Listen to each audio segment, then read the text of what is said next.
Assalamualaikum warahmatullahi wabarakatuh. Baiklah, kita di sini akan melanjutkan belajar tentang IRD. Kalau di video-video sebelumnya kita sudah belajar tentang apa itu entitas gitu ya. Kemudian instannya apa aja sih gitu. Kemudian dari entitas yang sudah kita punya, kita juga belajar apa itu atributnya dan relasinya. Setiap entitas tentu memiliki atributnya masing-masing, dan antara entitas satu dengan yang lainnya memiliki hubungan yang kita sebut dengan relasi. Nah, mungkin kalau entitasnya sedikit gitu ya, cuman 3 gitu ya, mungkin sedikit mudah bagi kita untuk menentukan relasinya gitu ya. Misalnya seperti dosen mengajar mahasiswa, mahasiswa mengambil mata kuliah. Kira-kira perlu nggak ya entitas antara dosen dan mahasiswa itu perlu relasi apa enggak ya gitu ya? Kayaknya perlu ya. Mungkin ini dosen walinya mahasiswa siapa dan mahasiswa siapa ini memiliki dosen wali siapa gitu ya, dosen wali gitu ya. Itu kalau misalnya di perguruan tinggi.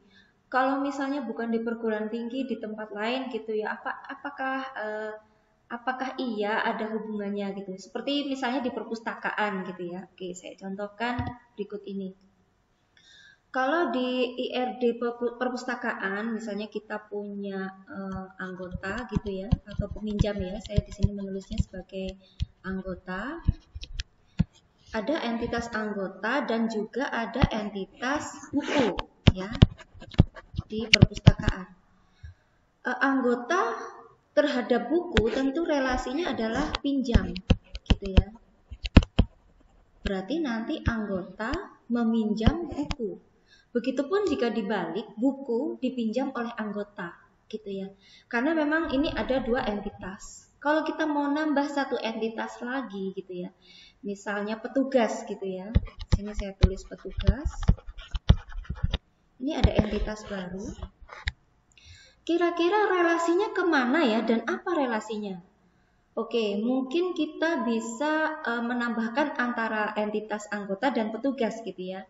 Menjadi relasi antara entitas anggota dan petugas yaitu dilayani. Anggota dilayani oleh petugasnya siapa dan petugas siapa melayani anggota siapa gitu. Mungkin seperti itu ya ketika dia melakukan transaksi meminjam buku. Tapi perlu nggak sih relasi petugas ini gitu ya? Kira-kira antara petugas dan buku perlu ada relasi juga nggak?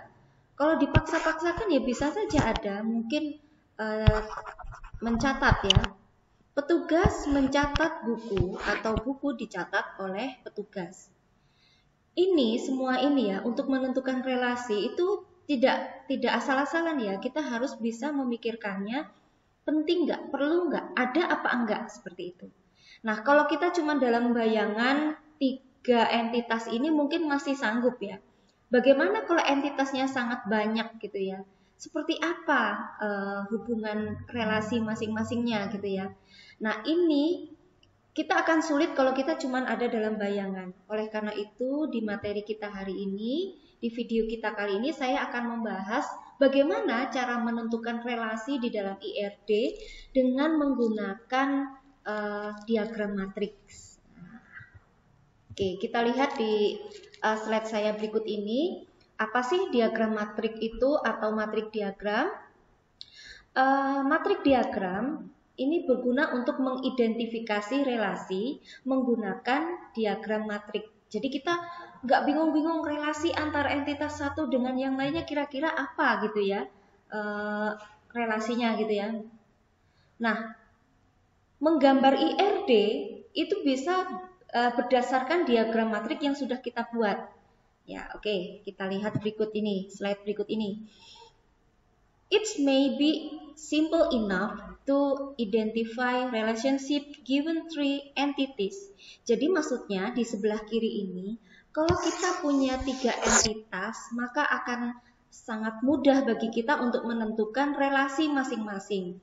teacher, course, class gitu ya. Mungkin gampang aja seperti yang sudah saya gambarkan di sebelumnya tadi ya. Nah, bagaimana kalau yang di sebelah kanan ini? Perhatikan, entitasnya banyak banget ya.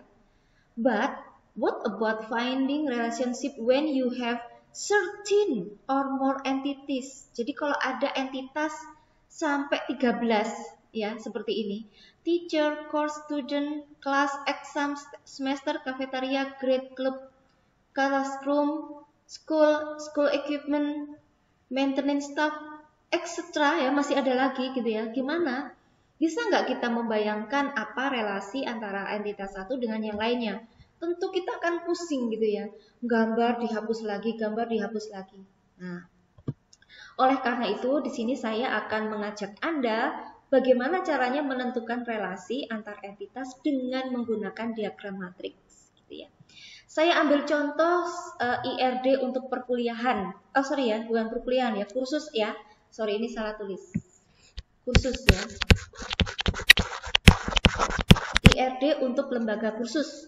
Ada siswanya, ada kursusnya apa, dan siapa mentor yang memberikan kursus gitu ya.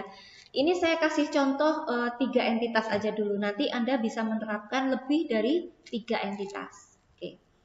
Kita gambar dulu baris dan kolom seperti ini. Kita bikin 3 kolom. Ada siswa, ada kursus, ada mentor, dan kita buat 3 baris juga. Selain 3 kolom ada 3 baris. Ada siswa, kursus, mentor. Dan entitas antara dirinya sendiri, entitas dirinya ke dirinya lagi, itu kita beri garis aja. Kita kosongkan. Karena kita anggap di sini tidak ada relasi antara entitas dirinya ke dirinya lagi, gitu ya. Setelah kita kosongkan seperti ini, selanjutnya kita harus mengisi diagram matriksnya. Misalnya nih ya, kita mulai dari siswa ke kursus ya. Siswa menuju kursus. Siswa mengambil kursus. Gitu ya. Oke. Kalau kita bacanya dari kiri ke kanan gitu ya, dari siswa yang ada di baris siswa mengambil kursus, berarti hubungannya ada di sini ya. Siswa mengambil kursus, mungkin dari kata ambil. Gitu ya. Siswa mengambil kursus. Oke, baris pertama. Baris kedua, antara siswa dan mentor kira-kira punya relasi apa ya?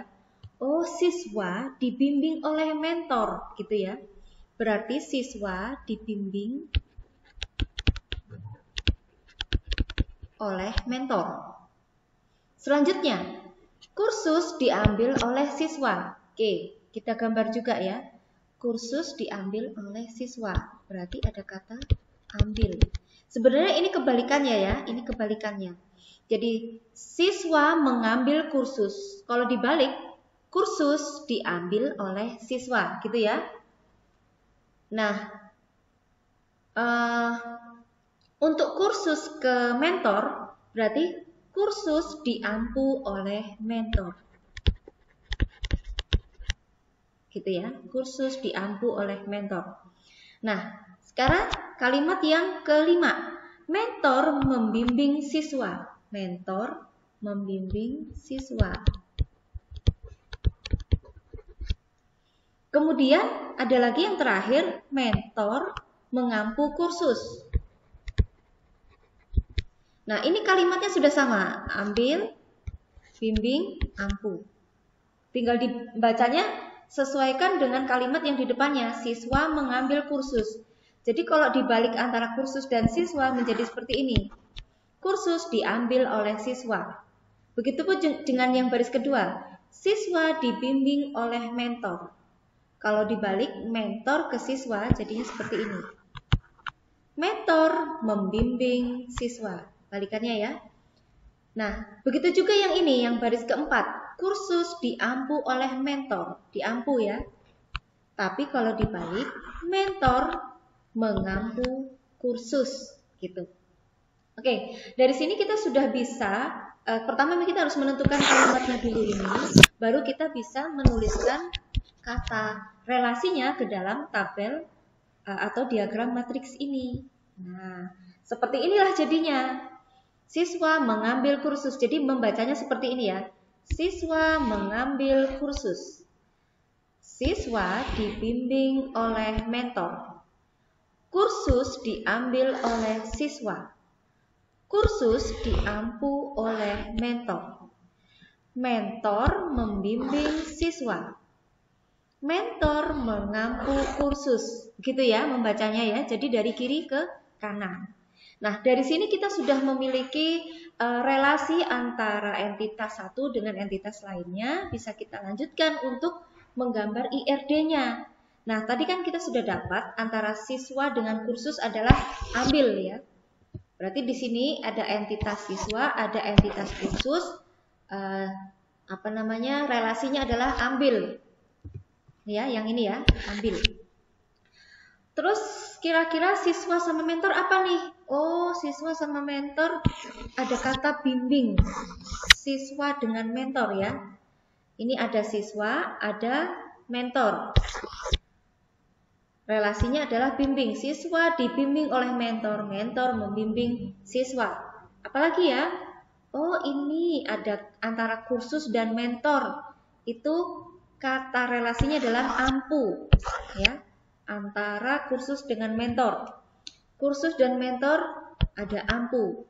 Mentor mengampu kursus, kursus diampu oleh mentor, seperti itu. Nah, jadi berdasarkan diagram matriks yang sudah kita buat seperti ini, kita bisa membuat relasi di IRD-nya. Nah, bagaimana?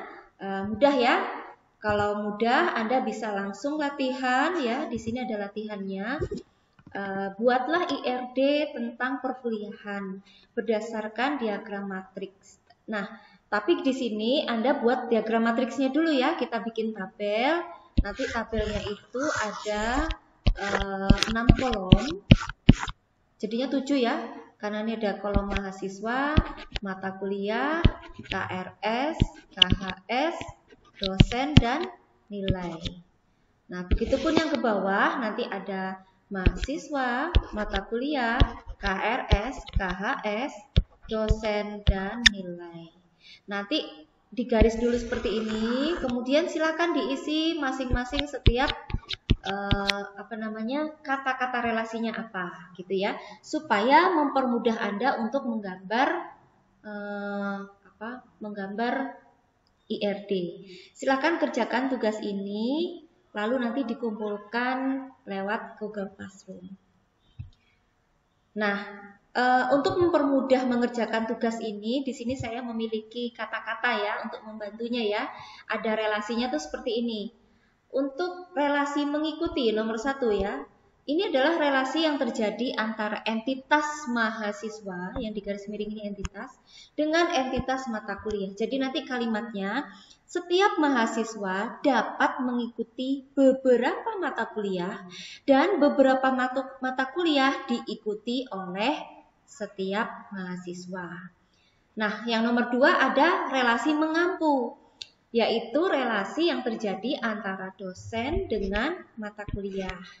Setiap dosen dapat mengampu beberapa mata kuliah ya, mengampu. Jika dibalik, dan setiap mata kuliah dapat diampu oleh beberapa dosen. Untuk relasi yang ketiga ada relasi mengambil, yaitu relasi yang terjadi antara relasi mahasiswa dengan relasi KRS. Jadi bunyinya setiap mahasiswa dapat mengambil satu KRS dan setiap KRS dapat diambil oleh masing-masing mahasiswa. Begitupun yang relasi yang terakhir, yang keempat, ada kata mendapat, yaitu relasi yang terjadi antara entitas mahasiswa dengan KHS, yaitu bunyinya setiap mahasiswa mendapatkan satu KHS dan setiap KHS didapatkan oleh masing-masing mahasiswa. Nah, ini ada 4 relasi ini bisa membantu Anda untuk menentukan nama-nama relasi yang ada di sini nanti, ya. Oke, silahkan Anda kerjakan, lalu nanti digambar diagram matriksnya yang seperti ini ya.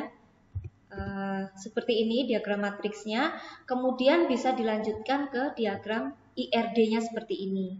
dua gambar ini saja, nanti Anda simpan dalam bentuk PDF ya, lalu dikumpulkan melalui Google Classroom. Jika ada pertanyaan, silahkan Anda tanyakan lewat kolom komentar atau lewat WhatsApp ya. Sekian, terima kasih. Wassalamualaikum warahmatullahi wabarakatuh.